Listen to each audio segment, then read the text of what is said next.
ಬಸವನ ಬಾಗೇವಾಡಿ 1000 ಎತ್ತಿನ ಬಂಡಿಗಳ ಐತಿಹಾಸಿಕ ಸಮಾವೇಶ. ಇಂದು ವಿಜಯಪುರ ಜಿಲ್ಲೆ ಬಸವನ ಬಾಗೇವಾಡಿಯಂಡಿ 1000 ಎತ್ತಿನ ಬಂಡಿಗಳ ಐತಿಹಾಸಿಕ ಸಮಾವೇಶ ನಡೆಯಿತು. ಜ್ಞಾನಯೋಗಿ ಪೂಜ್ಯ ಸಿದ್ದೇಶ್ವರ ಸ್ವಾಮೀಜಿಯವರ ಕೃಪೆಯಿಂದ ನಂದಿ ಕೂಗು ಅಭಿಯಾನ ಅಡಿಯಲ್ಲಿ ರೈತರ ಬಸವತತ್ವ ಕುರಿತು ವೈಜ್ಞಾನಿಕ ಚಿಂತನೆಗಾಗಿ ನಡೆದ ಐತಿಹಾಸಿಕ ಸಮಾವೇಶ. ಪಟ್ಟಣದ ಬಸವೇಶ್ವರ ಕಾಲೇಜು ಮೈದಾನದಿಂದ ಬಸವೇಶ್ವರ ವೃತ್ತದ ಮೂಲಕ ಬಂಡಿಗಳ ಮೆರವಣಿಗೆ ನಡೆಯಿತು. ಕೋಲ್ಹಾಪುರದ ಅದೃಶ್ಯ ಕಾಡಸಿದ್ದೇಶ್ವರ ಮಹಾಸ್ವಾಮೀಜಿಗಳ ನೇತೃತ್ವದಲ್ಲಿ ನಡೆದ ಐತಿಹಾಸಿಕ ಸಮಾವೇಶ.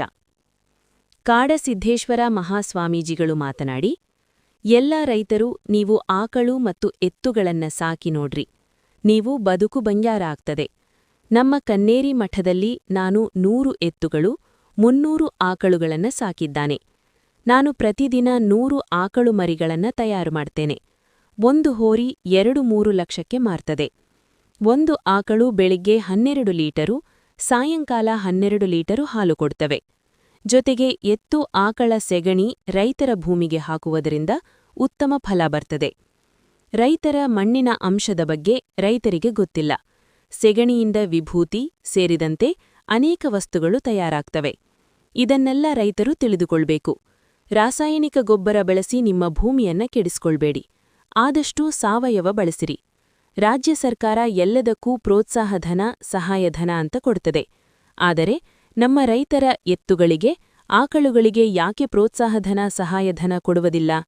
ಇನ್ನು ಮುಂದೆ ರಾಜ್ಯ ಸರ್ಕಾರ ನಮ್ಮ ರೈತರ ಎತ್ತುಗಳಿಗೆ, ಆಕಳುಗಳಿಗೆ ಪ್ರತಿ ತಿಂಗಳ 11,000 ರೂಪಾಯಿ ಪ್ರೋತ್ಸಾಹಧನ ಕೊಡಬೇಕು ಎಂದು ರಾಜ್ಯ ಸರ್ಕಾರಕ್ಕೆ ಆಗ್ರಹಿಸಿದರು.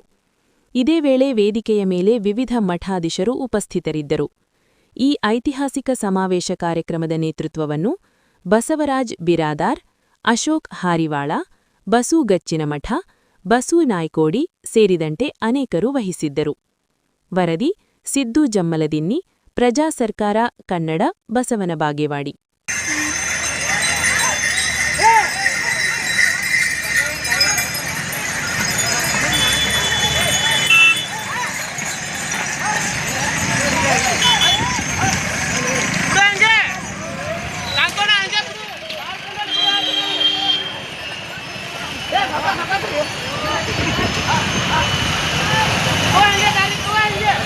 ಅವರ ನಾಲಿಗೆಯ ತುಟಿಯ ಮೇಲೆ ಒಂದಿಷ್ಟು ಖಾರದ ಮಾತುಗಳಿದ್ದರೂ ಕೂಡ ಅವರ ಹೃದಯದ ತುಂಬ ಪ್ರೀತಿಯ ಜರಿ, ಕರುಣೆಯ ಜರಿ, ಅನುಕಂಪದ ಮರುಕದ ಜರಿ ಹರಿತಾ ಇರ್ತದೆ. ಅಂತ ಪೂಜ್ಯರನ್ನ ರಾಷ್ಟ್ರ ಸಂತ ಅಂತ ಕರಿತೇವೆ. ಇವತ್ತು ಪರಮ ಪೂಜ್ಯರು ಕೇವಲ ಆಯುರ್ವೇದ ಆಸ್ಪತ್ರೆ, ಅಲೋಪತಿಕ್ ಆಸ್ಪತ್ರೆಗಳನ್ನ ಕಟ್ಟೋದಷ್ಟೇ ಅಲ್ಲ, ಮಣಿಪುರದಲ್ಲಿ ತೊಂದರೆಗೊಳಗಾದಂತ ಜನರಿಗೆ ಶ್ರೀಮಠದಿಂದ ಅಲ್ಲಿ ಸೇವೆಯನ್ನ ನೀಡಿ 1 ಎಕರೆಯೊಳಗೆ ಒಬ್ಬ ರೈತ ಕೋಟ್ಯಾಧೀಶ್ವರ ಆಗಬಹುದು ಅನ್ನುವಂತಹ ಸ್ವಾಭಿಮಾನದ ಆತ್ಮವಿಶ್ವಾಸವನ್ನು ಮೂಡಿಸುವ ಕಾಯಕದಲ್ಲಿ ತೊಡಗಿಸಿಕೊಂಡಿರುವ ಈ ರಾಷ್ಟ್ರದ ಸಂತ ಅಂತ. ಊರಾಗ ದನಗಳು ಮೇಯಾಕಂತೂ ಏನೂ ಉಳಿಸಿಲ್ಲ. ಇನ್ನು ರೈತರ ಮನ್ಯಾಗಾರ ಕಟ್ಕೊಂಡಾರೇನು ಅಂದ್ರ ಮೊದಲು ಎಷ್ಟಿದ್ದು ದನ ಅಂದ್ರ 1947 ಪೂರ್ವದೊಳಗ 120 ಕೋಟಿಗಿಂತಲೂ ಅಧಿಕವಾದಂತ ಬರೀ ಆಕಳುಗಳಿದ್ದು. ಎತ್ತುಗಳನ್ನ ಬಿಟ್ಟು ಒಬ್ಬೊಬ್ಬರ ಮನ್ಯಾಗ, ರೈತರ ಮನ್ಯಾಗ, ಸಣ್ಣ ರೈತನ ಮನ್ಯಾಗ 1 ಜೋಡಿ ಇದ್ರೆ, ದೊಡ್ಡ ರೈತನ ಮನ್ಯಾಗ 4 ಜೋಡಿ ಎತ್ತುಗಳಿದ್ದು. ಅಂತ ಊರುಗಳಾಗ ಇವತ್ತೇನ್ ಪರಿಸ್ಥಿತಿ ಐತಂದ್ರೆ ಇಡೀ ಊರ ಕೂಡಿ 5 ಜೋಡಿನಿಂದ 10 ಜೋಡಿ ಎತ್ತುಗಳದಾವ. ಅವು ಯಾರ ಕಡೆ ಅದಾವು ಅಂದ್ರ ಒಕ್ಕಲಿಗೆ ಯಾರ ಹೊಲ ಐತಲ್ಲ ಅವ್ರ ಕಡೆ ಎತ್ತುಗಳು ಇಲ್ಲ. ಯಾರ ಕಡೆ ಅದಾವು ಅಂತಂದ್ರ ನಾನು ವ್ಯವಸಾಯ ಮಾಡ್ಲಿಕ್ಕೆ 2 ಎತ್ತುಗಳನ್ನ ಇಟ್ಕೋಬೇಕು ಅಂತ ಇಟ್ಕೊಂಡು ವ್ಯವಸಾಯ ಮಾಡುವಂತ ನಮ್ಮ ಅಣ್ತಮ್ಮಂದಿರು ಏನದಾರ ಅವ್ರು ಇಟ್ಕೊಂಡಾರ. ಇನ್ನು ಕೆಲವು ಜನ ರೈತರು, ಸ್ವಲ್ಪ ಜನ ರೈತರು ಇಟ್ಕೊಂಡಾರ. ಆಕಳುಗಳು ಬೇಡ, ಎಮ್ಮೆಗಳು ಬೇಡ, ಎತ್ತುಗಳು ಬೇಡ ಅನ್ನೋ ಸ್ಥಿತಿ ಯಾಕೆ ಬಂತು ಅಂತಂದ್ರ, ಒಂದು ಕೆಲಸ ಮಾಡೋರು ಯಾರು ಸಿಗಂಗಿಲ್ಲ ಅಂತ ಒಂದು. ಎರಡನೇದ್ದು ಇದು ಲಾಭದಾಯಕ ವ್ಯವಸಾಯ ಅಲ್ಲ ಅಂತ 2. ಮೂರನೇದ್ದು ಇಷ್ಟೆಲ್ಲ ಗೊಬ್ಬರ ತಯಾರು ಮಾಡೋದು, ಹೊಲಕ್ಕೆ ಹಾಕೋದು, ಈ ಗುದ್ದಾಡೋಕ್ಕಿಂತಲೂ ರಸಗೊಬ್ಬರ ಹಾಕಿಬಿಟ್ರೆ ಅಥವಾ ಬಾಳ ಬೆಳಿತೈತಿ ಅನ್ನುವಂತ ಒಂದು ತಪ್ಪು ತಿಳುವಳಿಕೆ ಮೂರನೇದ್ದು. ನಾಲ್ಕನೇದ್ದು, ನಮ್ಮವರ ಯಾರು ಹಿರಿಯರ್ ಒಂಜಾರ ಸಾಲಿ ಕಲ್ತು ಶಾಣ್ಯರಾದ್ರಲ್ಲ ಅವರು ನಮಗ್ ಭಾಷಣ ಮಾಡಿದ್ರು, ಈ ಕೆಲಸಕ್ಕೆ ಬಾರದ್ ದನಗಳು ಮನ್ಯಾಗ ಇಟ್ಕೋಬೇಡ್ರಿ, ಇದು ಅನುತ್ಪಾದಕ, ಇದು ಅನುತ್ಪಾದಕ, ಇದು ಅನುತ್ಪಾದಕ. ಉತ್ಪಾದಕ ಇದ್ದಂತ ಜಾನುವಾರುಗಳನ್ನ ಇಟ್ಕೊಳ್ರಿ, ಅನುತ್ಪಾದಕ ಜಾನುವಾರುಗಳನ್ನೆಲ್ಲ ತೆಗೆದು ಹಾಕಿಬಿಡ್ರಿ. ಆ ಒಣದ ಕೂಡ ಹಸಿದನು ಸುತ್ತಂತ ಹಂಗೆಲ್ಲಾನು ಹೋಗ್ಬಿಟ್ಟು. ಒಟ್ಟ ನೀರು ಯಾಕೆ ಭೂಮಿಯೊಳಗೆ ಇಳಲ್ದು ಅಂತಂದ್ರೆ ಇಷ್ಟೊತ್ತನ ಅವ್ರು ಹೇಳಿದ್ರಲ್ಲ ವಿಜ್ಞಾನಿಗಳು, ಮಣ್ಣಿನಾಗ ನೀರು ಹಿಡಿದಿಡುವಂತ ಸಾಮರ್ಥ್ಯ ಇರ್ಬೇಕಾಗಿತ್ತಲ್ಲ, ಅದು ಇಲ್ದಂಗಾಗೈತಿ. ಅಂದ್ರ ಸಾವಯವ ಇಂಗಾಲ ಅಂತ ಮಣ್ಣಿನ ಕಣಗಳಿಗೆ ಕಣ ಕೂಡಬಾರ್ದು, ಎರಡರ ನಡುವ ಕೊಳ್ಳ ಇರ್ಬೇಕಾಗಿತ್ತು. 1 ಕಿಲೋ ಮಣ್ಣು ತಗೊಂಡ್ರಿ ಅಂತಂದ್ರ ಅದು ಏನೂ ಇಲ್ಲ ಅಂತಂದ್ರು 200-300 ಮಿಲಿಲೀಟರ್ ನೀರನ್ನ ಹಾಕಿದ್ರೆ ಹಿಡ್ಕೊಂಡು ಇಟ್ಕೋಬೇಕಾಗಿತ್ತು. ಬಿಡಬಾರ್ದು, ಅದು ಹಿಂಗ ಹಾಕಿದ್ರೆ ಮಣ್ಣು ಹಿಡ್ಕೊಂಡು ಇಟ್ಕೋಬೇಕು. ಈಗೇನಾಗಕತ್ತೈತಿ, ಮಣ್ಣು ನೀವು ತಾಟ್ನ್ಯಾಗ ತಗೋರಿ, ಅದ್ರಾಗ ನೀರ್ ಹಾಕ್ರಿ, ಹಾಕಿದ ಕೂಡಲೇ ಕೆಳಗೆ ಹರಿದು ಹೋಗ್ಬಿಡ್ತಾರೆ. ಅಂದ್ರೆ ಆ ಮಣ್ಣು ಎದಕ್ಕೂ ಕೆಲ್ಸಕ್ಕೆ ಬರುದಿಲ್ಲ ಅಂತ ತಿಳ್ಕೊಬೇಕು. ನೀವು ಇದೇನು ಬೆಳ್ಯಾಕ್ ಬರುದಿಲ್ಲ, ಇದು ಬರ್ಲಿಕ್ಕೆ ಯೋಗ್ಯ ಅಲ್ಲ ಅಂತ ತಿಳ್ಕೊಬೇಕು. ಇನ್ ಯಾವ ಮಣ್ಣು ಚಲೋಪ? ನೀವು ಯಾವ ಮಣ್ಣಿನೊಳಗೆ ನೀರ್ ಹಾಕ್ತೀರಿ, ಹಾಕಿದ ನೀರನ್ನ ಹಿಡ್ಕೊಂಡು ಇಟ್ಕೊಂಡೈತೆ, ಅದು ಹೊರಗೆ ಬಿಟ್ಟಿಲ್ಲ. ಇನ್ನ ನಂಬರ್ 1 ಮಣ್ಣು ಅದು, ಅದ ನಿಮ್ಮನ್ನು ಬದುಕಿಸೋದು ಅಂತ ತಿಳ್ಕೊಬೇಕು.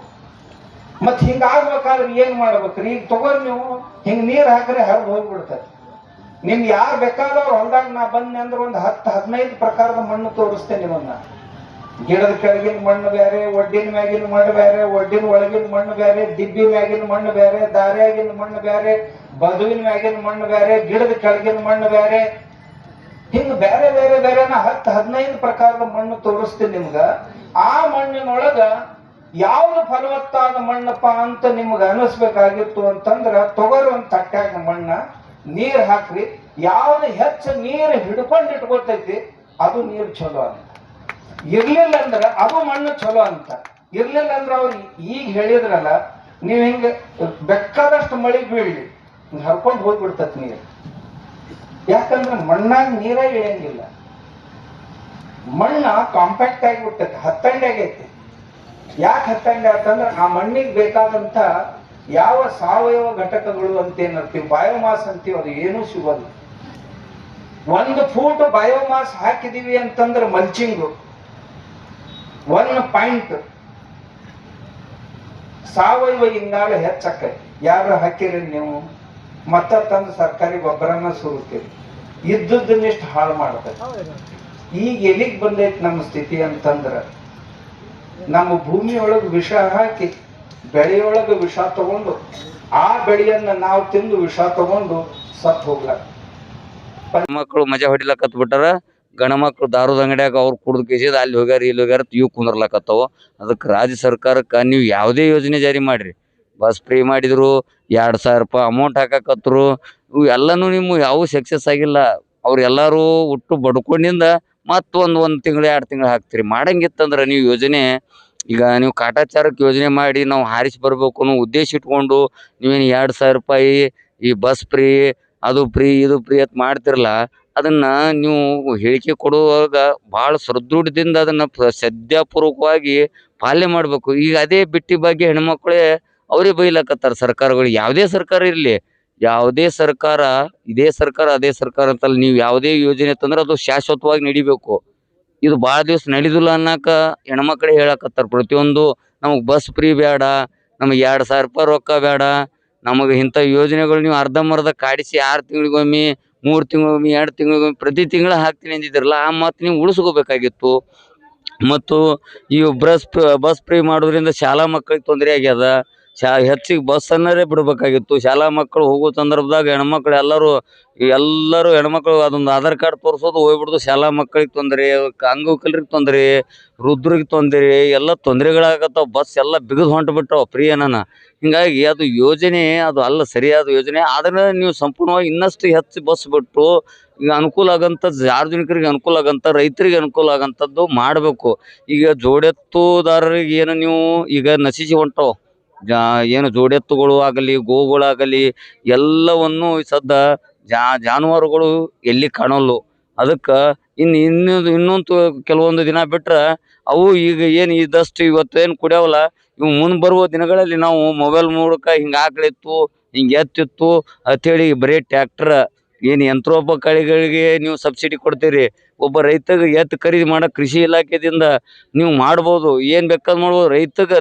ರೈತ ದೇಶದ ಬೆನ್ನೆಲುಬು ಅಂತೇಳಿ ಬಾಯಿಲೆ ಬರ್ತದೆ ನಿಮಗೆ. ದೇಶದ ಬೆನ್ನೆಲುಬು ಏನು ನಿಮ್ಗೆ ಕೊಡುಗೆ ಇಲ್ಲ, ಏನು ಕೊಡುಗೆ ಇಲ್ಲ. ಅಗ್ರಿಕಲ್ಚರ್ ಆಫೀಸ್ನಾಗ ಹೋಗ್ರಿ, ಅವು ಕಲ್ಮಿಸಿತವಾದಂಥ ಬೀಜಗಳಿರ್ತಾವೆ. ಅಲ್ಲಿ ಕೂಡ ರೈತರು ಅವು ತೊಗೊಂಡು ಕಿಸಿನ್ ಬಿತ್ತುದಿಲ್ಲ. ಪಾಪ ದುಡ್ಡು ಖರ್ಚು ಮಾಡಿ ಸಾಲ ಸೋಲ ಮಾಡಿ ಬಿತ್ತಾರ. ಈಗ ಅತಿವೃಷ್ಟಿ ಅನಾವೃಷ್ಟಿ ಆಗ್ಯದ, ಅದು ಸುಮ್ಕೆ ಕಾಟಾಚಾರಕ್ಕೆ ಒಂದಿಟ್ಟು ಇದು ಕೊಟ್ರಿ ಪರಿಹಾರ. ಅದು ಸಂಪೂರ್ಣ ಮಾಹಿತಿ ತಗೊಂಡು